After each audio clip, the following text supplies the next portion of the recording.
It's the Lowrider Blvd, and if you gonna come with it, then you coming hard.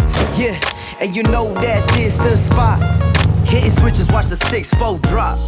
It's the Lowrider Blvd, and if you gonna come with it, then you coming hard. Yeah, and you know that this the spot. Hitting switches, watch the 6-4 drop.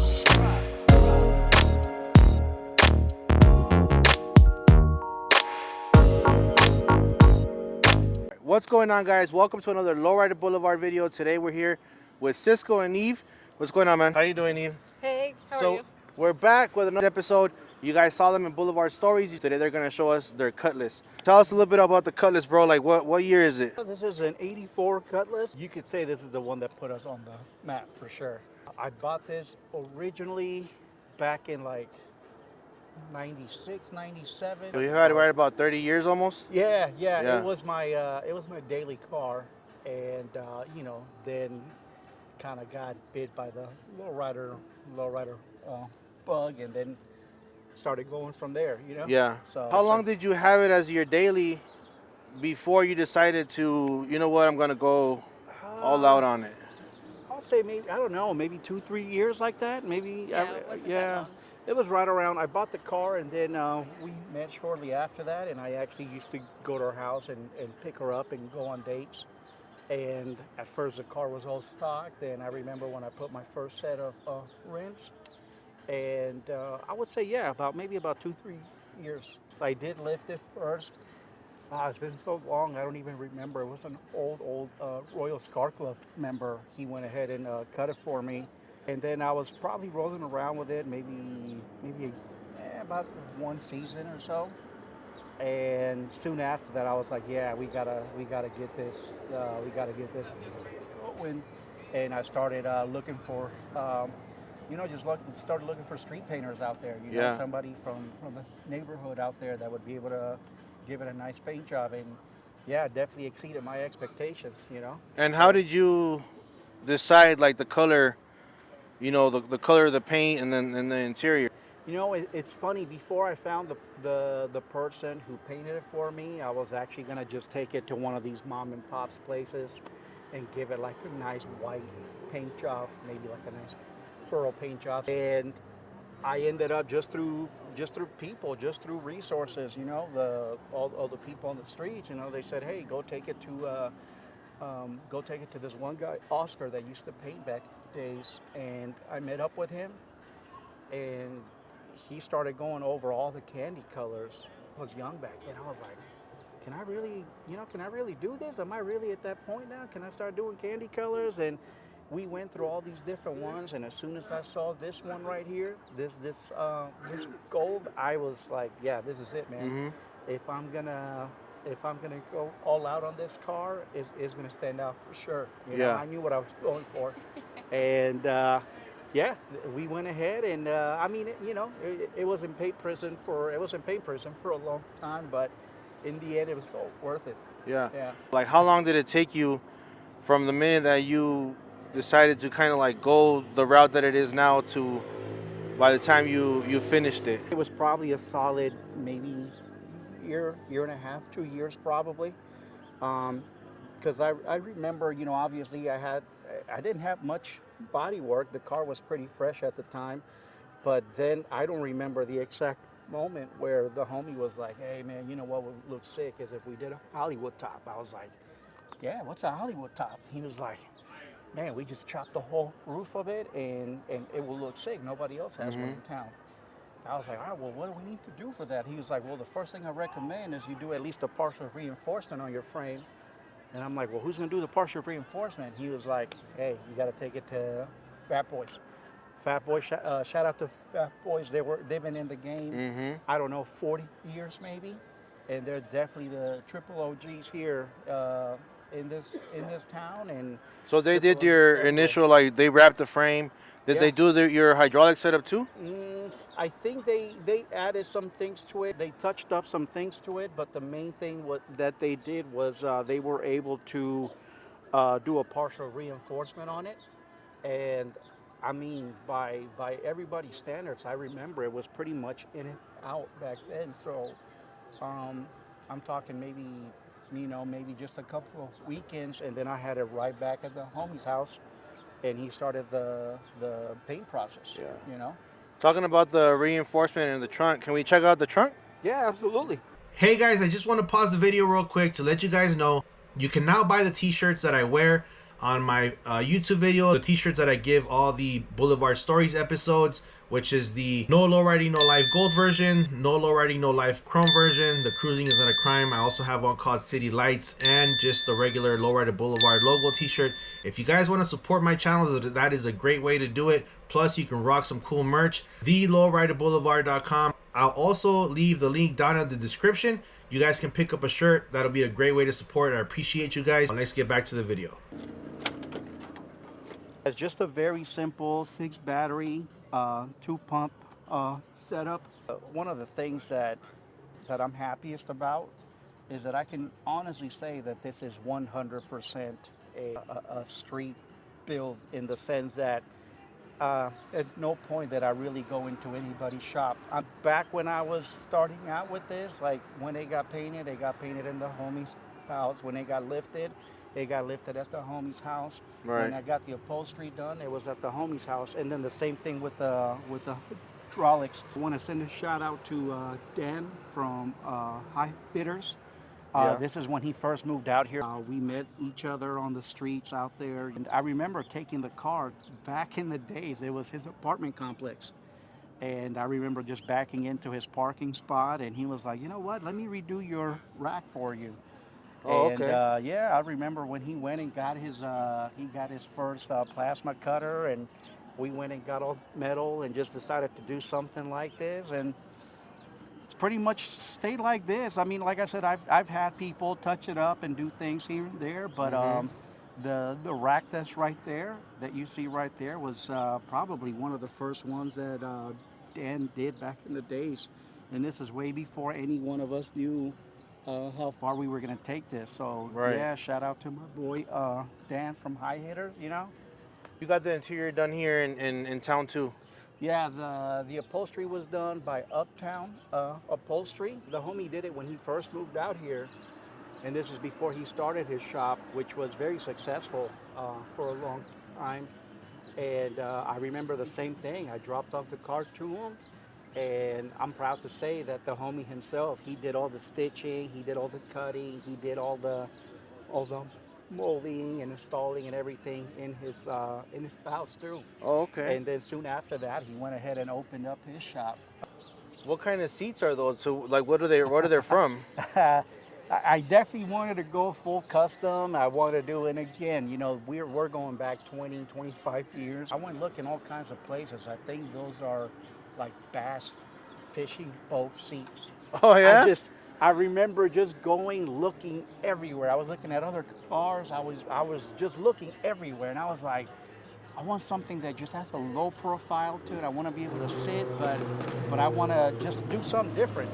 And I couldn't even tell you, like I said, you know, this was 25, 30 years ago. I'm not even sure where I got them, but I remember I saw them, and I was like, yes, those are it right there. Let me just see if these will work. And somehow we made those work. And yeah, they've been on the car for that long. You know? Yeah, some people tell me they're not that comfortable, but it's not made for comfort. It's made for the look, you know? Right. So they do swivel 180, but because I hand build that center console myself, it keeps them from rotating completely. But Oh, okay. Back then, the whole peanut butter yeah, interior color was kind of like the whole thing, peanut right? butter thing, the whole tug and roll. It's funny because it's starting to kind of slowly come back, you know, all the way around. It went from, you know, that was the shit, to like, oh, you know, change it up, to like, oh, you know, having more stock, to having more luxury. And now it's kind of starting to come back around. It's like, yeah, you know, I don't know, it's a little different, but it's all right. And then who knows, another year or two, people are going to be recopying that, and it's going to be Yeah, I coming think back out. like that kind of 90s style stuff is Yeah, coming back. yeah. I mean, you had the car so long, I'm sure you've done some upgrades along the way, and I was going to see if you can show us some of those upgrades right now, but do you have any plans to upgrade anything else, like the interior or anything like that? I'll be honest. I've built this car pretty much twice over already, over, 2.5 decades. I built the car twice. I almost rather just put more money into another project and just kind of keep this going as is. If I did change up anything, it would probably be the whole trunk setup. And maybe I might go with a more traditional, maybe a more stock version of the interior. Right. I don't see me really doing anything much else to it. Most of the stuff that I have been doing to it is basically cosmetic. I've been adding some pinstriping. I've been adding some airbrushing to it. Added a lot more engraving from Hernan, basically the best there is out there. Um, and oh yeah, the wheels I did recently too. Just kind of.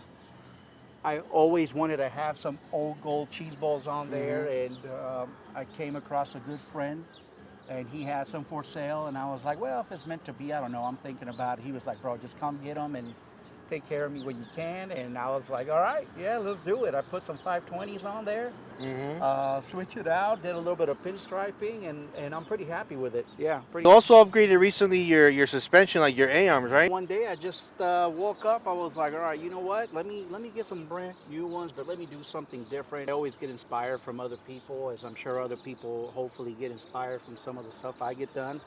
And we all feed off of each other. And I was like, man, what if I got a brand new set, extend them, mold them, engrave them, two-tone them, and then put a mural on there, And I'm blessed to know some of the baddest people in the game. I got the A-arms from High Hitters. I had my homeboy Hernan, who I go back with, 25, 30 years.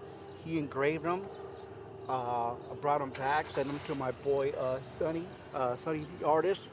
After that, I went ahead and got them two-tone chrome plated. And my homeboy David from Devious Car Club out here in Vegas, he's awesome. He went ahead and helped me install them. There's the end result right there, man. And I could not be any happier. I think it's just an awesome piece of jewelry to the car. It's also like just a little ode to Las Vegas. I represent 702 to the hardest. You have the airbrush on the A-arms. You have airbrush on your door jambs, but you also have the trunk. You have another trunk for the car, right? Because I've seen it with a mural. Oh yeah. So what it is I was actually smart enough to hang on to this piece. I didn't just cut it and toss it. I went ahead and had the same painter, Oscar from Oscar's Custom Creations over there on the east side. He went ahead and molded it and painted it for me. You're going maybe 25 years ago. I had the homie Sal from Orange, from Orange County. He did all the artwork, and I take the top with me, and I take it to all major shows, and I put it on display. So it's not the trunk; it's the top to this. Yeah, is the actual T-top. Oh, is okay, the actual, okay. Not even the T-top, is the Hollywood top. Yeah, yeah. The difference is the T-tops, they're two separate pieces. Yeah. With a crossbar in the center. And the Hollywood top is just one solid piece, and you got nothing in between. Right. That's why you need the reinforcement, just to basically keep your car from staying together. As you can see, everything still lines up. And as you can see, everything is still flush on the car. So that's the reason for the reinforcement on the frame. And can we check out the engine? Yeah, absolutely.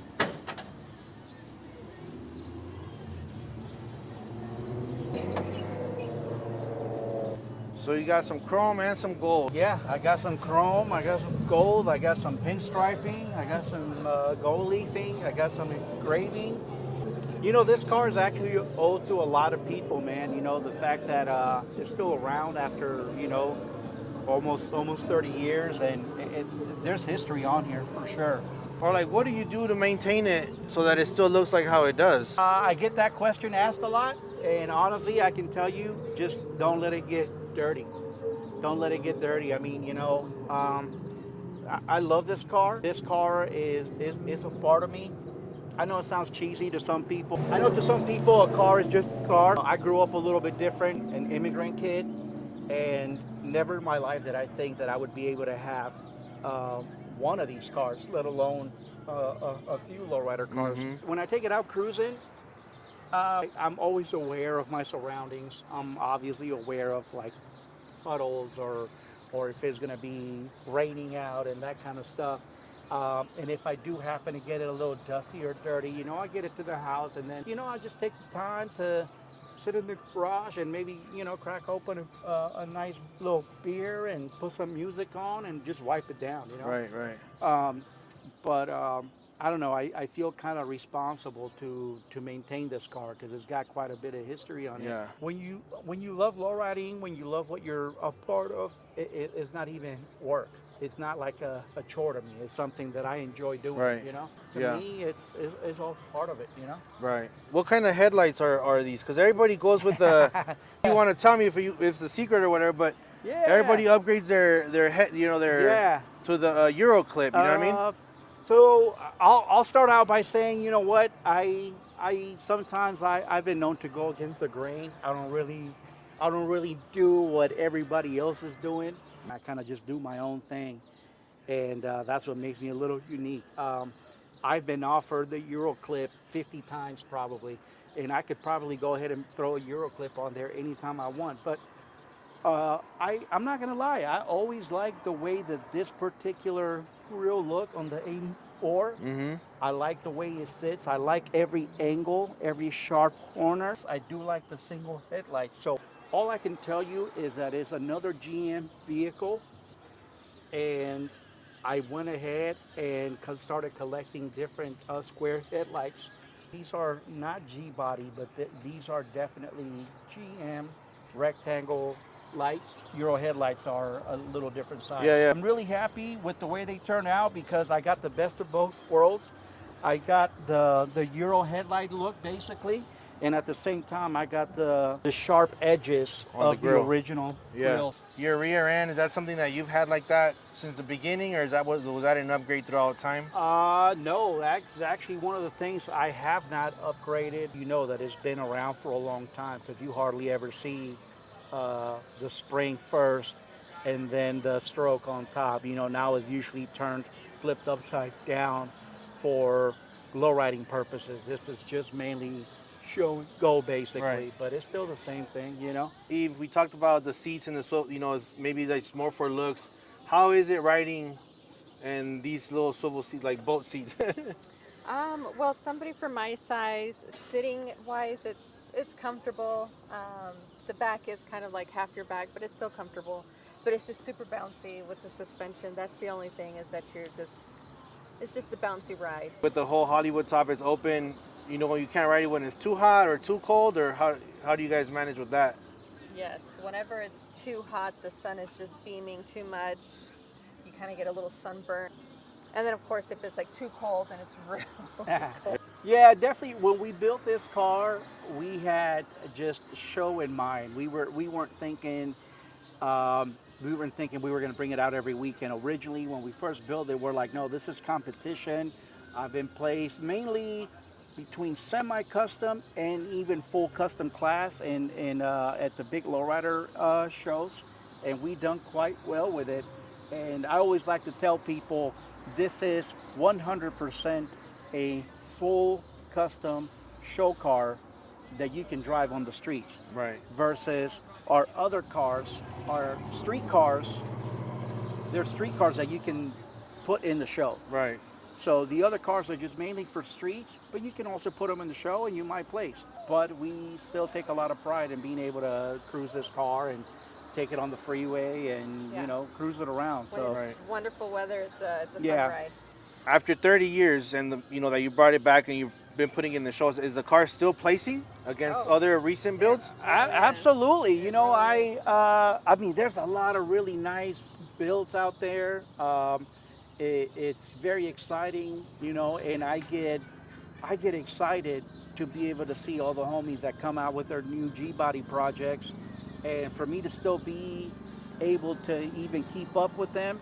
It makes me proud, you know, the fact that there's still a random person willing to take a picture of it or take a picture with it, or that people still give us a thumbs up. It's a blessing, honestly, you know. That's great, man. Well, I appreciate you guys showing us your Cutlass. I know that you still have the 59 Impala. Hopefully soon we can take a closer look at that. I appreciate you Absolutely. guys. Thank you. Thank you. Hey, Thanks, thank you, my Cisco. brother. All right, Thank you man. for doing what you do. Thank you. Appreciate you. All right, guys, thanks for watching another Lowrider Blvd video. Make sure you guys like, subscribe, drop me a comment, especially subscribe. It's totally free. If you guys want one of these shirts, make sure you guys go to thelowriderblvd.com. That's a great way to support the channel, thelowriderblvd.com. See you guys next time.